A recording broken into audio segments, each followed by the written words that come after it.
نحمده ونصلي ونسلم على رسوله الكريم أما بعد فأعوذ بالله من الشيطان الرجيم بسم الله الرحمن الرحيم وما خلقت الجن والإنس إلا ليعبدون صدق اللہ العظیم۔ انتہائی واجب الاحترام معزز دوستوں، بزرگوں اور علم دین کورس میں آنے والے تمام ساتھیوں کو میری طرف سے السلام علیکم ورحمۃ اللہ وبرکاتہ۔ علم دین کورس کا منعقد کرنا صرف ایک ہی مقصد ہے۔ وہ مقصد کیا ہے کہ ہم جو سیکھیں، جو پڑھیں، جو سمجھیں، اس کے اوپر عمل کریں تاکہ ہماری دنیا اور آخرت دونوں بن جائے۔ صرف اس ہی مقصد کے لیے یہ کورس منعقد کیا گیا ہے، کیونکہ جو چیز بھی انسان شروع کرتا ہے یا کسی چیز کی افتتاح کرتا ہے تو اس میں جو بنیادی چیز ہوتی ہے وہ نیت ہوتی ہے۔ اس لیے رسول اللہ صلی اللہ علیہ وسلم کی حدیث صحیح بخاری کے اندر امام بخاری رحمۃ اللہ علیہ نے جو پہلی حدیث نقل کی ہے وہ اس طرح ہے کہ انما الاعمال بالنیات، کہ اعمال کا دار و مدار کیا ہوتا ہے؟ نیت پر ہوتا ہے۔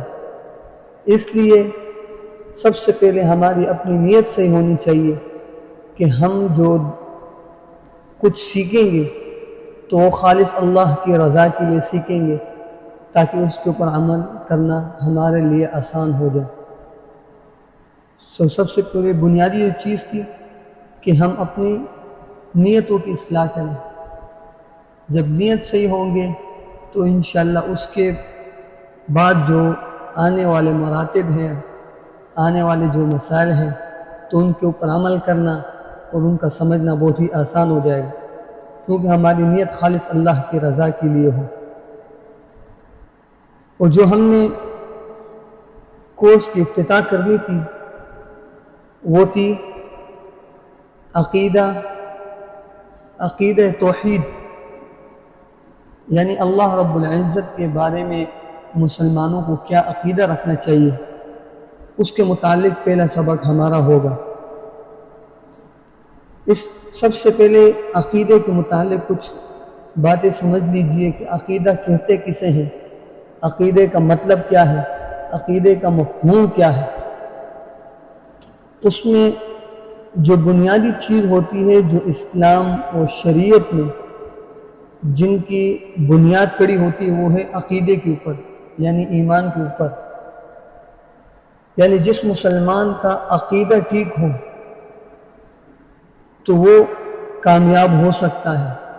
اگر کسی مسلمان کا عقیدہ ٹھیک نہ ہو، وہ حج بھی کریں، عمرے بھی ادا کریں، زکوٰۃ دیں، حج ادا کریں، بہت نفلی صدقات دیں، تو اس کو کچھ بھی فائدہ نہیں ملے گا۔ فائدہ تب ملے گا جب اس کا عقیدہ ٹھیک ہو۔ اس لیے ہم کو سب سے پہلے اپنے عقیدے کی اصلاح کرنی چاہیے۔ اس کی مثال یوں سمجھ لیں کہ عقیدے کی اہمیت کس طرح ہے۔ جس طرح انسان کا جسم ہوتا ہے، اس کے اندر سر ایک اہمیت رکھتا ہے۔ اگر انسان سے سر کو ہٹا دیا جائے تو انسان نہیں رہتا بلکہ مردہ رہتا ہے۔ اسی طرح اسلام اور شریعت کی جو بنیاد ہے وہ ہے عقیدے کے اوپر۔ اگر عقیدہ ہی ہٹا دیا جائے تو اسلام کی عمارت نہیں کھڑی ہو سکتی۔ اس لیے اگر کوئی انسان گھر بناتا ہے تو نیچے جو بڑھائی ہوتی ہے، نیچے جو سیمنٹ بھرنا ہوتا ہے تو اس کو مضبوط پیلر کھڑے کرتے ہیں، اس لیے کہ یہ گھر گر نہ جائے۔ عمارت جب نیچے سے مضبوط ہوتی ہے تو اوپر جتنے بھی منزلیں بنائیں تو وہ نیچے والا برداشت کر لیتا ہے۔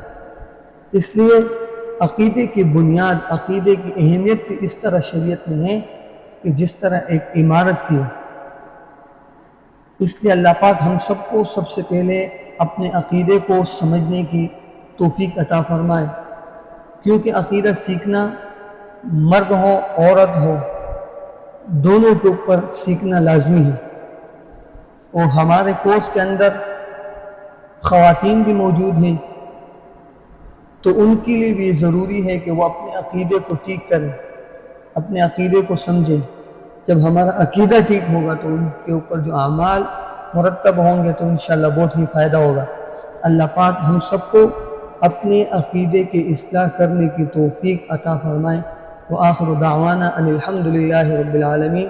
اور انشاءاللہ جو پہلا سبق ہوگا وہ عقیدہ توحید کے متعلق ہوگا کہ ہمارے کیا عقیدہ رکھنا چاہیے ہمیں اللہ رب العزت کی ذات کے اوپر، ان کے صفات کے اوپر، فرشتے کے اوپر، اور انبیاء علیہ السلام جو حضور صلی اللہ علیہ وسلم سے پہلے گزر چکے ان کے بارے میں کیا عقیدہ رکھنا چاہیے، اور قرآن مجید کے متعلق اور آسمانی کتابوں کے متعلق، موت کے بعد اٹھنے کے متعلق اور موت کا عقیدہ، اور صحابہ اکرام رضوان اللہ تعالی علیہم اجمعین کے متعلق ہمارا کیا عقیدہ ہونا چاہیے، اور اولیاء اللہ کے بارے میں ہمارا کیا عقیدہ ہونا چاہیے۔ انشاءاللہ ترتیب وار سب کے اوپر انشاءاللہ گفتگو کی جائے گی، اور دلائل کے ساتھ قرآن حدیث کی روشنی میں انشاءاللہ آپ خود ہی بھی سنیں، خود ہی بھی عمل کریں، اور دوستوں تک بھی پہنچائیں، تاکہ جس طرح آپ کو فائدہ ہوا ہے اسی طرح اور مسلمان بھائیوں کو بھی فائدہ ہو۔ اللہ پاک ہم سب کو عمل کرنے کی توفیق عطا فرمائے۔ وآخر دعوانا ان